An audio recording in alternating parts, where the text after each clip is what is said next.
When he turned 40, a man we'll call John Davis had a hair transplant. His surgeon suggested he take Propecia to fill in his bald spots. Davis did not want his real name used. 2 months after he began taking the drug, Davis became extremely depressed. He couldn't figure it out. You know, there was nothing that was lacking in my life at all. So I had absolutely no reason to be depressed.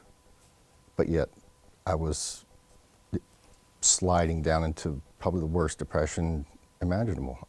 It didn't make any sense at all.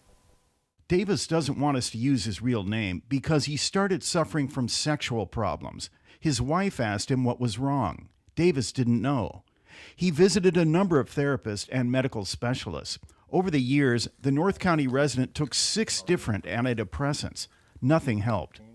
Then Davis discovered a website called PropeciaHelp.com. It's a forum for men who've suffered side effects from Propecia. That was a wake-up call for Davis. After 4 years of taking Propecia, he quit. And that's when things really went downhill. My endocrine system crashed. My hormones were so far out of whack that it was causing erratic behaviors and erratic thoughts and uncontrollable emotions and crying and curled up on the couch for weeks, months. Davis went into fits of rage. He took his anger out on his friends, his wife, and his kids. It was my goal in life really to be the best dad I could ever be. And to see that dream slip away, it's like I can't repair it. The FDA has been logging complaints from men who take Propecia. The agency says adverse reactions include depression and sexual problems, including erectile dysfunction. The FDA says it's reviewed 421 cases of Propecia-related problems. 14% lasted more than 3 months after men stopped taking the drug. As a result, last year, the FDA required Propecia to have more explicit warning labels.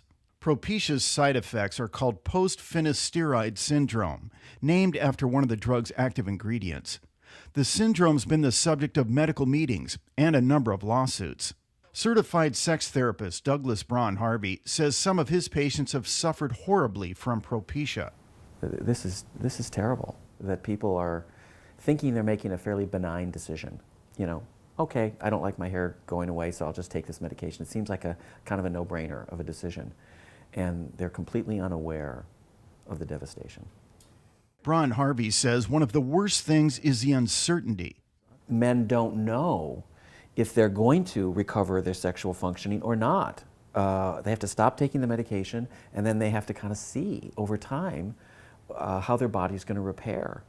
And can you imagine how terrifying that would be? One of the foremost authorities for sexual problems in San Diego is Dr. Irwin Goldstein. He's president of the Institute for Sexual Medicine. Goldstein suspects there are many men who've taken Propecia who are too embarrassed to admit they've had a problem. Even so, Goldstein says he's had dozens of patients who have stepped forward. Goldstein says libido loss is the #1 complaint. They'll see a person of the gender that excites them. And intellectually they know they're still supposed to be excited by that person, but they're not. That person could be like a car or a tree or a bridge or a mountain. It's not doing anything for them, but they want it to do them for it, but it isn't doing it.